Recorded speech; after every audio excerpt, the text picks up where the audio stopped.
የኬኤፍሲ ቺክን የዶሮ ወይስ የሰው ስጋ?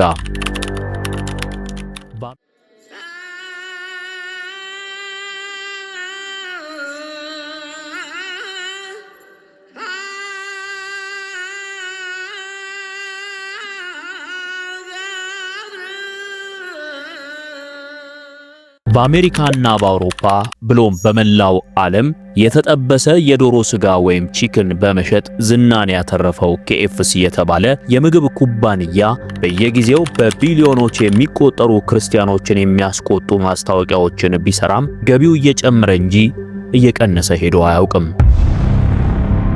ኩባንያው አሁን ደግሞ የሰው ስጋ በጥምቀት ወደ ተጠበሰ የዶሮ እግር ወይም ቺክን ሌግ ሲቀየር የሚያሳይ ከፍተኛ ቁጣ ያስነሳ ማስታወቂያ ሰርቶ በይፋ ማሰራጨት ጀምሯል። ባለፉት ዓመታት በሌላ በየትኛውም ሃይማኖት ላይ አላግጦ የማያውቀው ኩባንያው በክርስቲያኖች ሕይወት በሆኑ እምነት ተኮር ሃይማኖታዊ ኩነቶች ላይና ምስጢሮች ላይ ሲያላግጥ ግን ተው ያለው አካል እንዳልነበር የአሁኑ ማስታወቂያው ማሳያ ነው። በመላው ዓለም የሚገኙ የክርስቲያን ተቋማት በተደጋጋሚ በሃይማኖታችን ላይ የሚፈጸመውን ሽሙጥና አግቦ አለፍ ሲልም የሰይጣናዊ አምልኮ በአደባባይ ባለማውገዛቸው የፓሪስ ኦሎምፒክ ላይ ታላቁን ሕይወት የምናገኝበትን ምስጢር ወይም የጌታ እራት እንዴት እንዳላገጡበት አይተናል።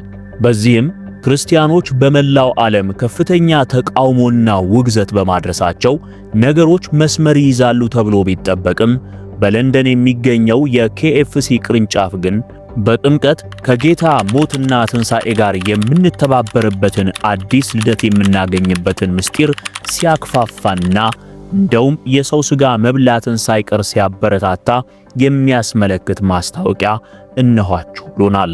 ማስታወቂያውን በመቃወም ለዩናይትድ ኪንግደም የማስታወቂያ ደረጃዎች ባለስልጣን ቅሬታና ቤቱታ ያስገቡ ሰዎች ከ2000 እንደማይበልጡ መስማት ይበልጥ የሚያስቆጭ መሆኑን ያህል ድርጅቱ በሚዲያ ወጥቶ እኔ ማስታወቂያነቱ ነው የታየኝ፣ አግቦ ለገጣና ነገሮችን አቅልለው ለሚያዩልኝ እሱ ጄኔሬሽን ዜድ እያለ ለሚጠራቸው ለዚህ ዘመን ትውልድ ወጣቶች ነው ማስታወቂያውን የሰራሁት። ማስታወቂያው ከተለቀቀ በኋላ የ5% የሽያጭ እድገት አስመዝግቤያለሁ ሲል የሰጠው መግለጫ ደግሞ አንጀት የሚያቆስል ነው ይላሉ በማህበራዊ ትስስር ገጾች ውግዘት እያዘነቡበት የሚገኙ ደንበኞቹ። ለመሆኑ ኬኤፍሲ ወይም ኬንተኪ ፍራይድ ቺክን በማስታወቂያው ምን እያለን ነው? እስኪ በዚህ ማስታወቂያ ውስጥ የተካተቱትን እያንዳንዱን ትዕይንቶች በዝርዝር እንመልከታቸው። ማስታወቂያው ሲጀምር አንድ ዕድሜው በሃያዎቹ የሚገመት ወጣት በጫካ ውስጥ ከአንድ ግዙፍ ዶሮ ጋር ይገናኛል። ጫካ ውስጥ ዶሮው የሰነበተ፣ ወጣቱ ደግሞ ድንገት ጠፍቶ የገባ የሚመስል አይነት አመለካከት አለ። ግዙፉ ዶሮና ይህ ወጣት ፊት ለፊት ይፋጠጣሉ። በሰኮንዶች ውስጥ እጅጌ የሌለው ሰደርያ መሰል ኮንፊ ጃኬት ከሰማይ ወርዶ ድንገት ፊት ለፊት በተገኘች ሴት ላይ ሲያርፍና ስትለብሰው ያሳያል። ልጅቱ የለበሰችው ልብስ አስቀድሞም ቀለሙ የተበጠበጠ አፈር የመሰለ ሲሆን ከሰማይ የወረደላት ጃኬትም እንደዛው አይነት ነው። ይህ ክህነትን ለማጣጣል ወይም ለማቃለልና ከሰማይ የሚሰጥ የጸጋ ስጦታ ላይ ለማሾፍ የተጠቀሙበት ነው። ቀለሙ የቆሸሸ መሆኑም ክርስቲያኖች ነጭ የንጽህና ምልክት ብለን ከምናስበው ጋር የሚቃረን ነው። የልጅቱ ሁኔታ እንዴት ክብረ ክህነትን ለማዋረድ ታስቦ የተዘጋጀ እንደሆነ ደግሞ የማስታወቂያው ፍጻሜ ላይ በግልጽ እናሳያችኋለን። ማስታወቂያው ሲቀጥል ይህች ሴት ወደ ወንዱ ስትጠጋ እርሱም ግራ በመጋባት ሲያያት በርካታ ሰዎች ከዛፍ ላይና ከዛፎቹ መካከል በመውጣት ሁለቱን ሰዎች ሲከቧቸው ይታያል።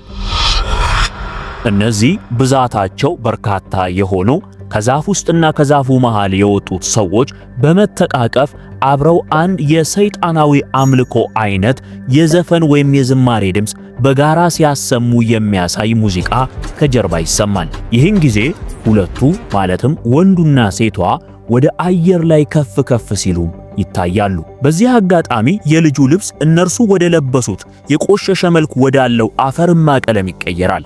ይህም ልጁ እምነቱ መለወጡን በዚህ ምክንያት አንዳች ጸጋ መሞላቱን ከፍ ማለቱን ለማሳየት ሲሆን ይህም በእምነት ክርስቲያን በመሆን የሚገኘውን የመንፈስ ቅዱስ መሞላት ጸጋ ለማጣጣል በእርሱም ላይ ለመሳለቅ አለፍ ሲልም ይህ የሚገኘው የኃጢአት ጸጋን በመልበስ እንደሆነ ይህም አንዳች እግዚአብሔር ያልሆነን ኃይል በማምለክ የሚገኝ መሆኑን ለዓለም ያሳዩበታል። በመቀጠልም አንድ ትልቅ የወርቅ እንቁላል በሰዎች ተሸካሚነት እየወደቀ ሲነሳ ትመለከታላችሁ። የዚህን ምስጢር ኋላ ላይ የምናየው ሲሆን ወደ ቀጣዩ ትዕይንት እናምራ።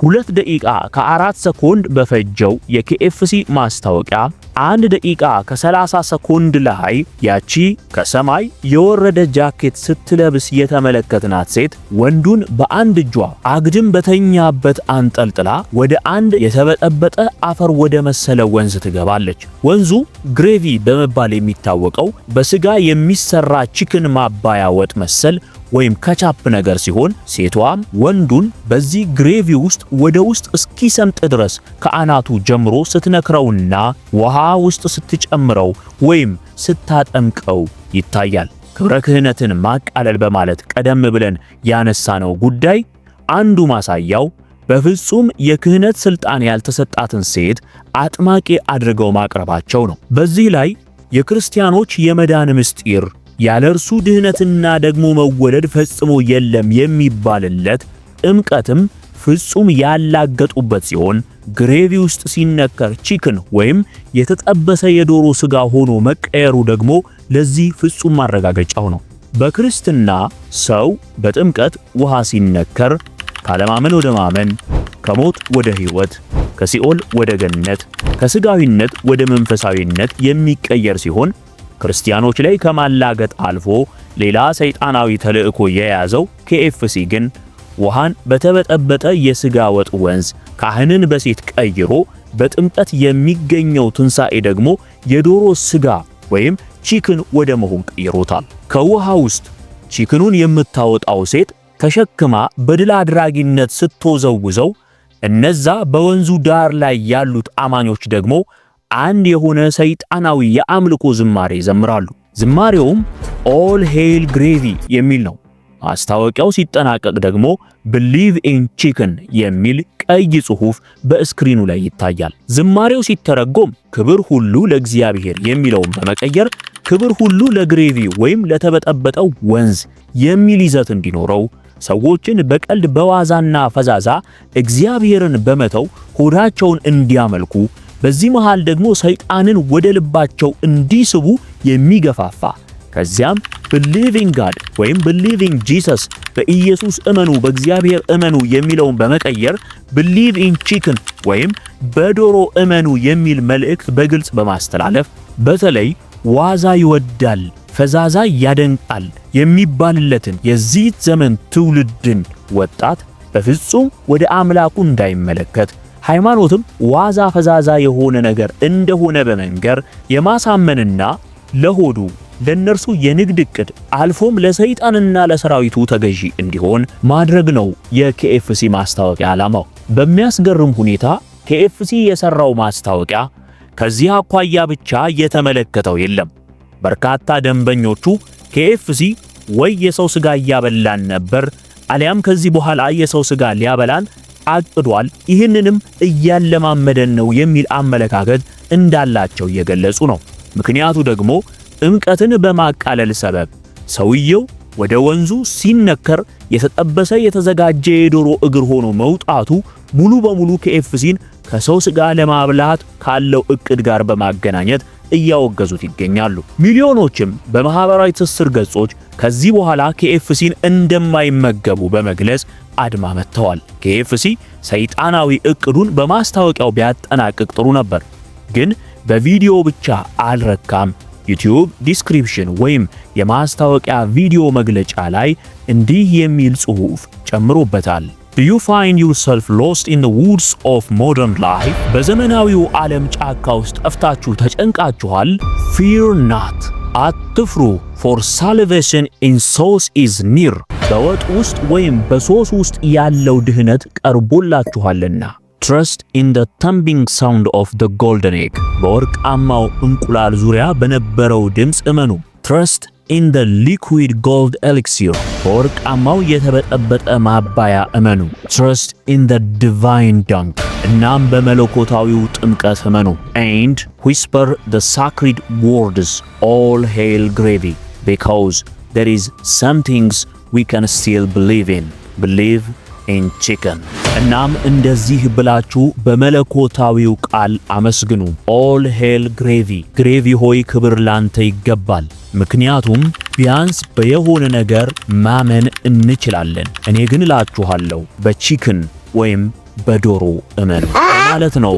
KFC በቪዲዮ የሰራው ሰይጣናዊ ማስታወቂያ አላረካ ብሎት በጽሑፍ ጭምር እንዲህ ያለውን በክርስትና ላይ የሚያላግጥ እንደዚሁም ሰይጣናዊ ድርጊቶችን የሚያበረታታ ሁነት ውስጥ የገባው። ይህ ሲጠቃለል በልባችሁ ውስጥ ያለውን በሃይማኖት አምላክን በመፈለግ ውስጥ ያላችሁበትን ሐሳባችሁን ተውትና ስለ አሁናዊ ደስታችሁ፣ ስለ ሆዳችሁ ሙላት አስቡ። የምታምኑበት ነገር ካጣችሁም በዶሮ ሥጋ እመኑ። የዶሮ ሥጋ የሰው ሥጋ ሊሆን ይችላልና ነው። በዚህም ድህነትን ታገኛላችሁ እያለን ነው KFC። ይህ ክርስቲያኖች የምናገኘውን ሳልቬሽን ወይም ድህነት በእምነት በጥምቀት የክርስቶስን ሥጋና ደም በመቀበል ወይም ቅዱስ ቁርባንን በመቀበል የምናገኘውን ድህነት እርሱ የዶሮ ሥጋ በመቸርቸርና በመብላት ታገኙታላችሁ በማለት በድህነታችን ላይ ምን ያህል እያላገጠበት እንደሆነ ማሳያ ነው። በክርስትና ላይ የሚያሾፈው የሰው ሥጋ መብላትን የሚያበረታታው ሰይጣናዊነትን የሚያስተዋውቀው KFC በዩቲዩብ ገጹ ላይ የለጠፈው ማስታወቂያ ከተመለከቱት 900,000 ገደማ ደንበኞች ውስጥ ማስታወቂያውን የወደዱት 3,000 እንኳን አይሞሉ። ነገር ግን 6,500 ገደማ አስተያየት ከጻፉ ደንበኞች ውስጥ ሁሉም በሚባል ደረጃ ኩባንያውን የሚያወግዙና ዳግመኛ ምርቶቹን ላይ ተጠቀሙ የሚገዘቱ ናቸው። እንደውም አብዛኞቹ የድርጅቱን ማስታወቂያ የሰው ሥጋን እንድንበላ ከማበረታታት ጋር እያለማመደን ነው ከሚል አስተያየት ጋር ሲወርፉት ተመልክተናል። አሁን ላይ በዓለማችን ላይ ያሉ ግዙፍ የሥጋ ነክ የተዘጋጁ ምግቦች አቅራቢ ድርጅቶች ከፍተኛ ሥጋ እጥረት እያጋጠማቸው እንዳለ ይታወቃል። በተለይ በአሜሪካ ከፍተኛ የዶሮና የእንቁላል እጥረት በመከሰቱ የፕሬዝዳንት ትራምፕ አስተዳደር ከቱርክ በመቶ ሚሊዮኖች የሚቆጠር እንቁላል ለመግዛት መወሰኑ የተነገረው በዚሁ ባጠቃለል ነው የመጋቢት ወር ነው። በሌሎችም ሀገራት እንደዚሁ። ይህን ተከትሎ እንደ KFC ያሉ ኩባንያዎች በላብራቶሪ የተዘጋጁ ሥጋዎችን አሊያም የሰው ሥጋ ሊያቀርቡ ይችላሉ የሚል ፍርሃት ነግሷል። በ2018 እንደ አውሮፓውያኑ ዘመን አቆጣጠር KFC ለማስታወቂያ በሚሸጣቸው ቲሸርቶች ላይ ያሳተመው ጽሑፍ በርካቶችን እንዳስደነገጠ ፎክስ ኒውስ በወቅቱ እንደሚከተለው ዘግቦት ነበር። KFC ካሳተማቸውና በማህበራዊ ትስስር ገጽ ከለቀቃቸው ቲሸርቶቹ ጀርባ ላይ የተጻፈው ጽሑፍ እንደዚህ የሚል መልእክት አለው። The Human Made Original Recipe የሚል ሲሆን ትርጉሙም ከሰው ወይም በሰው የተዘጋጀ እውነተኛ ጣዕም እንደማለት ነው። እምብዛም ትኩረት ያልተሰጠው ይህ ማስታወቂያ ዛሬ ግዘፍ ነስቶ ፊት ለፊታችን መጥቷል። KFC ይህንን ለሁለት ነገር ያደርገዋል። አንደኛው ለገበያው ብዙ ጊዜ ውዝግብ የሚበዛበት ነገር በሊበራሎች ወይም በአቅልሎት ተመልካቾች በምን አገባኝ ባዮች የመገዛት እድሉ ሰፊ ነው። ሁለተኛው እያለማመዱን ያሉትን ሃይማኖትን የመተውና ለሰይጣን መሳሪያ የማድረግ እቅዳቸውን ፊት ለፊት በቀልድ መልክ እየነገሩ ኧረ እባክህ እነሱ እያሾፉ ነው እያልን ምስጢራቸውን እንድንደብቅላቸው ነው። መደበቅ የምትፈልገውን ነገር ፊት ለፊት ደብቀው እንደማለት። KFC የነደደበት እሳት በቀላሉ ይበርድለታል ወይስ እንደ ከዚህ በፊቱ ሁሉ በክርስትና ላይ እያላገጠ ይቀጥላል? እኛስ ቀልድ ነው እያልን ከምን እንደተሰራ የማይታወቅ የተጠበሰ ነገር ሁሉ እንዳገኘን ወደ አፋችን እንከታለን ወይስ ጾምን በመለማመድ ነገ ከሚመጣው ፈተና ራሳችንን እንጠብቃለን? መልሱን በኮሜንት ላይ አስፍሩልን። ሰላም እግዚአብሔር ከሁላችን ጋር ይሁን።